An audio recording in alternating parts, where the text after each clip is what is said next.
it's Marina, travel experta. And today we're going to be talking about hiring in Guatemala, working with locals. Are you guys ready for an adventure? Let's begin.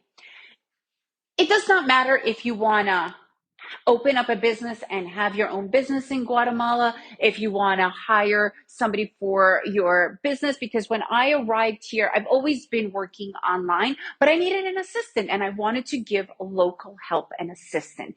And I found that person. So there are definitely several ways you could work with people in Guatemala by hiring local help.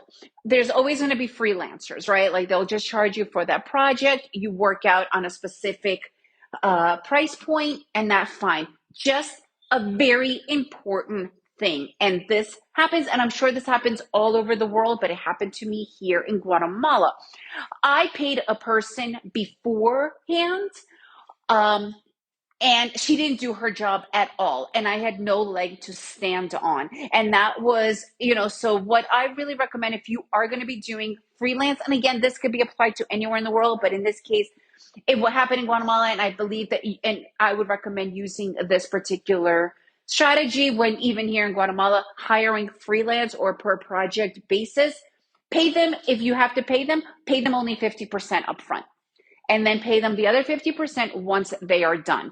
That was a very big issue for me. I paid upfront and she totally screwed me, but that's how that works. Now, I also had a full-time assistant for 12 years in Guatemala who was Guatemalan for my international business. I'm not going to be talking about any of like the tax stuff and anything like that here because I've never owned a business as far as doing things like that. That is a whole other thing. You will have to figure that out. What I am going to talk about is hiring the people that, and that pretty much works the same regardless, no matter what. So here is the thing. The person that I worked with for 12 years, she was hired like a Guatemalan because she expected to be paid like a Guatemalan. As far as the system, I paid her a lot more because she's bilingual. She worked with me. You come up with a salary that you feel is good for you. But remember, depending on their skills, there are, different price points. Okay, so the way it works here is if you're going to be paying salary wise, you could do a contract. Obviously, that's a good way to do it. A lot of times you don't have to because once you start paying, that is kind of already the contract. So you pay here 14 salaries per year. You pay one, obviously your monthly salary. If they work a little bit extra, you could work that out, right? But you also have to pay in July, bono 14. It's a month bonus. It's an entire salary. And aguinaldo, which is in December, another entire month salary. This is expected. They rely on it. So when you hire somebody and you come up with a price point for their salary, always remember you have to pay 14 months worth. Now, depends on how big your company is, how many people you're hiring. You could also pay a little bit into their healthcare system.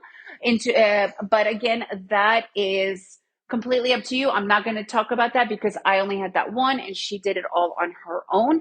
So I don't know how that truly works. Make sure that you find out. Everything could be done with a lawyer, by the way, to really know the legalities. Now, what if your employee screws you?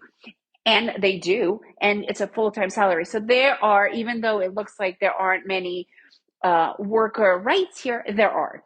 They are protected. So they could sue you for a ton of money, and even though they might not win, you still have to go through the stupid legal ridiculousness of it, even if they rob from you. So let's say you want to fire somebody.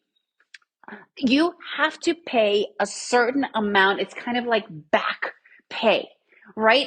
Per year. Again, you will need to talk with your lawyer to see how much. If they work for you, for instance, if they work for you for 5 years and you fire them, you have to pay them a certain amount of money up to that point to be legal.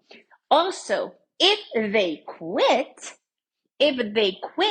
you don't have to pay them anything, and they know that.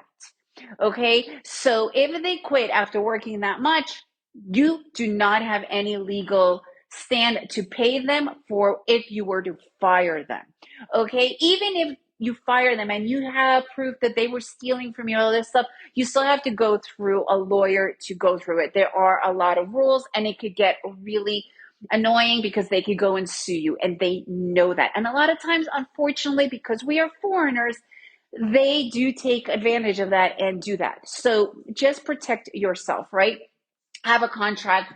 That's why, having a contract is a good thing, because then they can't do much, other than what's outside of that contract. Okay. So that's one way of protecting yourself as well.